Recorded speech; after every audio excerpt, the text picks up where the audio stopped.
conflict that we're seeing? Some are of the view, and there will always be some, that these situations can get a little overblowing. Let's talk to, indeed, Tim Radford from Rivkin Securities, the Global Investment Manager. Tim, welcome into the show. Which camp are you in at the moment? I suppose it's seductive to get caught up in a frenzy. Are you steering clear? Yeah, I'm definitely probably steering clear at the moment. Look, I think things in the near term are probably a bit overblown, given what we saw back in Syria, the Syrian crisis last year. Definitely, we saw then crude oil prices. Obviously, they had a decent price appreciation on those fears, and I think again, what's happening, I think that definitely Russia. What they're doing is it's really just creating a lot of concern fear among the marketplace.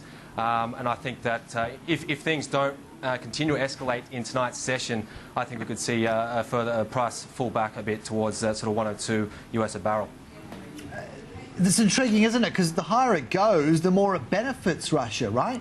Yeah, possibly, yes, but given their large economic exposure to crude oil. But look, I think with what's going on between Russia and the US at the moment, I think Russia is in a bit of a tough situation in terms of, obviously, they're very concerned about their strategic assets in the Crimea sort of region, the peninsula there. But I think that there's a lot of downside in them sort of trying to push further west and cause further tensions to rise, particularly if the US wants to impose any form of economic sanctions or try and kick them out of the G8 was one of their other things that they could do. Even to kind of take out the political analysis, though, I mean, is it a trading opportunity? Do you trade this? Yeah, we do. So and what do you look at? Yeah, look, so at the moment, definitely the price of oil is up about 13% this year, just over that. We definitely look to trade more so the momentum and trend in crude oil. At the moment, I'm definitely steering clear of it. Like, I think the trade isn't there anymore. I think volatility is too high to be touching it from a sort of a risk-rewards perspective.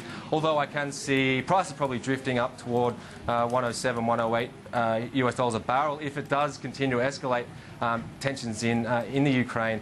But again, I just think that the risk-reward isn't there at the moment to be taking a long position, either on the side, both on the short side. But definitely, if a lower risk setup does emerge and we see prices consolidate for a little while over the next few sessions, there could be a trade for us there to take a long position. How much of this is a dollar play, and the problem there is that the trend of weakness is being reversed as people rush back into the safe haven? Yeah, of course. There's been today a risk-off type of play that's moved in. I could definitely see that this US dollar strength today I don't see it continuing on for much longer. I see the theme of US dollar weakness continuing, and of course, this week, I think, outside of what's been going on in Ukraine, the key thing to focus on is ISM manufacturing data tonight, and then non-farm payroll figures, of course, on Friday. So I think if we see anything less than expected out of that data, I think there should be some short or some selling emerge in US crude oil. Are both of those prints likely to have the caveat, oh, it was the weather? Oh, it was the weather. Yeah, that's obviously the key thing that's hovering out at the moment, it's the weather. Look, the weather's also been supposedly the key contributor behind demand for oil recently, but I think the weather can only you can only use it as an excuse for so much longer. Yeah, well, that's the thing. It seems like one of the risks in markets now is that the data doesn't bounce back post-weather. When we start to get clean numbers, maybe it wasn't as good as people have been saying it was in terms of an excuse. So I think this Friday they're expecting about 150 for the month, 150,000 jobs created for the month.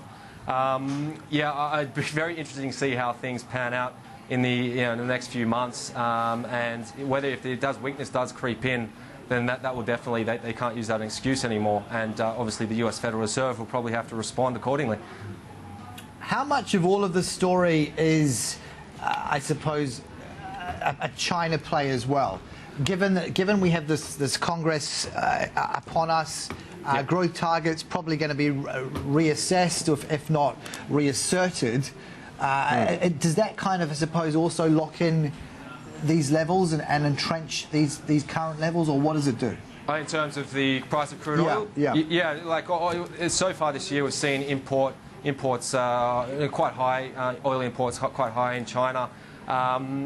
It's hard. We saw the figures out today. HSBC manufacturing data was in line with the expectations, but also over the weekend was slightly the official figures were slightly above expectations. But it seems to be the theme is economic weakness in China will probably persist for some time, and I don't know. I honestly don't expect to see those high levels of imports continuing and continue to support the price of crude oil in the sort of medium term. Tim, just post-reporting season, just a broader question for you. A key stock pick to come out of the reporting season, you know, with that in the clear? What really stood out for you? For me, I probably...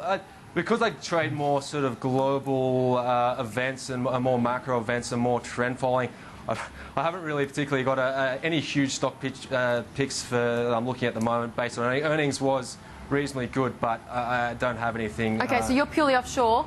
Yeah, a lot of it offshore. Australian market, it's too illiquid at the moment, and I just have no real interest in the Australian market. There's a lot more better opportunities, in my opinion, in the US, in Europe, and even in Hong Kong. Wow.